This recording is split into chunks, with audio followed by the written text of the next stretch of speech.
We're on the 6th month of the year-long lettering challenge, and this month I am challenging you to get creative with a bubbly style. So bubbly styles can get a little hard to get creative with because the basic elements are kind of standard, but I'm gonna give you a few tips for how I made mine a little more playful, and then we're gonna walk through giving it this 3-dimensional treatment, and it is the easiest method, you guys. So I ended up naming my style Milk Pop. It started based on boba tea. My kids love it. We go for it all the time, and milk tea. But then I kind of wanted to make the name more fun. So I ended up on Milk Pop, and then I drew a fun little milk bottle in place of the eye. That just happened to work well with what I named my lettering style. It may or may not work with what you do. I'm going to show you, as per usual, the full lettering workbook if you opt to get that. If you decide to just create it on your own, you get that free in my newsletter, the challenge packet, just like with the past 5 months. All the details for that will be in the video caption. So like I said, first we will walk through the PDF, and then we'll get started with the lettering style video. If you opt to get the Milk Pop workbook, this is what it looks like. It's a playful, bubbly style, and I gave it retro vibes. So on the first page, I go through what elements are the same throughout the whole style, why I named it Milk Pop, and just a little description. Then you get the full alphabet with the basic steps, this video lesson, which is what you are watching right now. That is my full color alphabet, so you have that for reference. And then you can practice either on your iPad or on paper with all the practice worksheets. And there is a Procreate version as always as well. So there's a PDF and a Procreate file.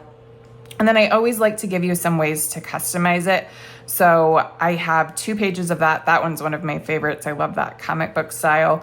And I use the same colors, but you could obviously change up the colors to make it a lot different look as well. So you're not confined to, one style. There's lots of different elements you can do.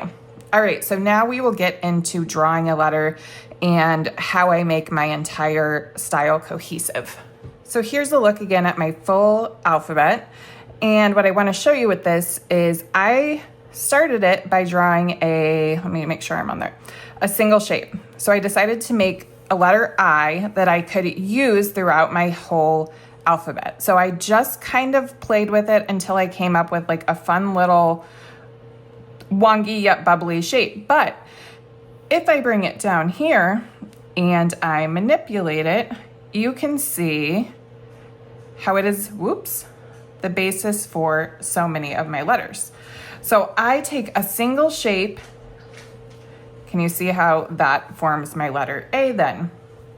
And then if we keep going on some of the different letters, like say letter J here, sometimes I'll flip it over and then flip it another way, and that forms the top of my J, and then I freehand the rest. So I would, in that case, start it and then delete the bottom half. But then you're using elements over and over again that give it a consistent look. And the playful aspect comes in from changing the direction. So on this one, you can see I had flipped it and flipped it again. And now it fits that shape. And then you use it repeatedly throughout your alphabet to give you that cohesive look. So you can kind of play with sliding that around. We're gonna draw the letter N together in a second. I even do that for the top of the curved letters. And that really just helps you get a cohesive style that all comes together. So your letters are different enough to be fun, but the same enough to not look like they don't belong together. So that was my little tip for this month's style. So if you are creating your own alphabet from scratch, maybe try doing something similar with a different shape than I used. Let's draw a letter N together. Start by drawing a shape kind of similar to this that could be a letter I. Then all you're gonna do is take your shape. So I'm gonna bring mine down here. I'm gonna move this to the top. And then I'm gonna merge all my other stuff together just so it's out of the way here. All right, so this is my basis shape. So you can see if I put that over my N, it goes right there. So now I want to swipe left and duplicate. I'm gonna drag it over and I'm just gonna flip it vertically and horizontally. See how that fits right there? And then I'm gonna bring them somewhat together here. I'm gonna merge them down. I'm gonna grab just a basic monoline brush in black. And then you just want to find a way to make them look nice together. So this might take a little sketching. Maybe I wanna bring these a little closer together so I can use my selection tool, bring it just a little closer together here. And then I'm gonna use a new layer to sketch the middle part of my N so I can adjust it easier if I want to. So just something, remember it's bubbly, so you wanna kind of keep those curved lines throughout. And then I'll go ahead and merge that down and then drag and drop my color. I can click continue filling and fill it right in. And then that just helps me see a little better where I need to create a little more smoothness or balance.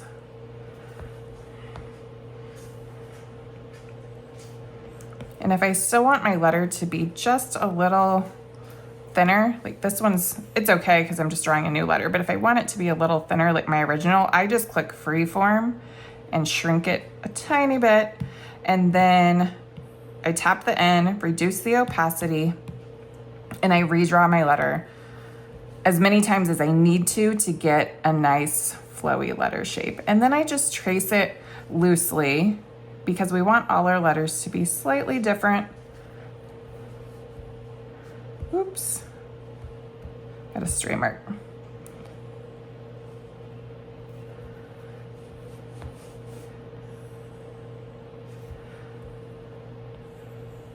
So go ahead and trace your final letter and then fill it in with black.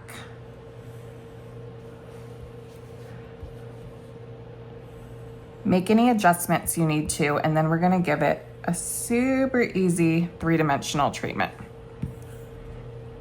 All right, that looks pretty good to me.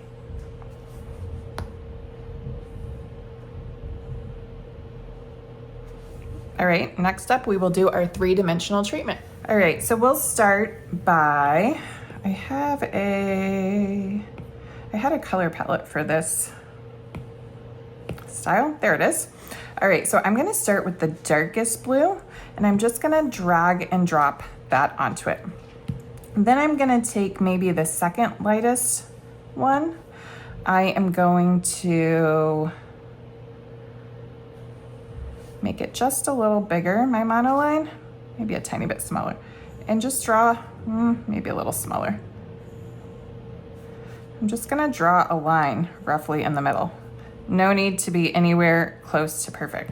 Now, before you do this step, it's really important that you click on this layer and click alpha lock. We don't want what we're gonna do next to bleed away from the letter. So now all I'm gonna do is tap my magic wand, click Gaussian blur, and watch the magic happen. Do you see how easy that is? I love it. Like, it's just too easy. And then you can, maybe I want it to be a little more blurry. You can still go back and adjust it. You can see that gets even more subtle. That is just kind of personal preference, how you want to do it. And then to make it a little more dimensional, we're going to take this layer, swipe left, duplicate, and then tap your magic wand tool again, click hue, saturation, brightness, and take it all the way down. So all that's done is made our layer below our dimensional one black. All right, now this time we want to take alpha lock off. So just tap your layer, click it. So you see there's no check mark next to alpha lock, and then there's no longer that transparent background, the checkered style. And now we're just going to click the magic wand again, motion blur, And then I'm gonna drag it. You can do whatever angle you want. I'm gonna drag mine this way towards the bottom of the page. I'm gonna go to about 13% there and then make the top match. So I'm just dragging the whole shadow down a little bit. And then I'm gonna tap my N and reduce the opacity. So it's a little more subtle. I'm at about 13% there. So I'm gonna rename that shadow so I don't forget. And this will be my main letter. So I'll just name that letter. And then this was our original sketch. So I'm just gonna go ahead and delete that out. We don't need it anymore. Now I wanna add some subtle highlights. So what I do for that is add a new layer, grab a white color and a nice thin monoline brush. So I usually just like to do just kind of a couple simple highlight lines. Now, you can leave them either just like that, or if you want them to be more subtle, we can come up and do a slight Gaussian blur again. So you can see, you can play with it to see how realistic or more cartoony you want it to feel. So that is kind of dependent on that as well. And then if you want it to be a little more subtle, just tap your N layer and reduce the opacity again. So I'm gonna go for about a 54% there and rename that highlights. And then all I did is created a simple little background. I'll go ahead and walk you through that real quick. So I took a lighter color and a monoline brush and I just drew a really funky little shape, filled it in, and then I added some bubbles, sparks, and circles. So the bubbles are the exact same method we did for the end. So if I just draw one here for you, this time I'm gonna go for the second lightest blue instead of the darkest, so the bubbles are a little bit different. And you could either just make a giant dot or you could draw a circle and fill it in. So let's just do 3 simple bubbles here. And then I come back with the lightest color this time, the lightest blue, and then just put a little dot on it, and then a slightly bigger one on that. And then again, you want to make sure you click Alpha Lock, then click Gaussian Blur, and you get these cute little bubbles. And then if you decide like this one came out far more subtle than this one, you can always go for a second round like that. And then I add a couple more highlights just like we did there, a couple sparks and a couple bubbles. And then you have this fun, super simple dimensional letter, and that is truly all it takes.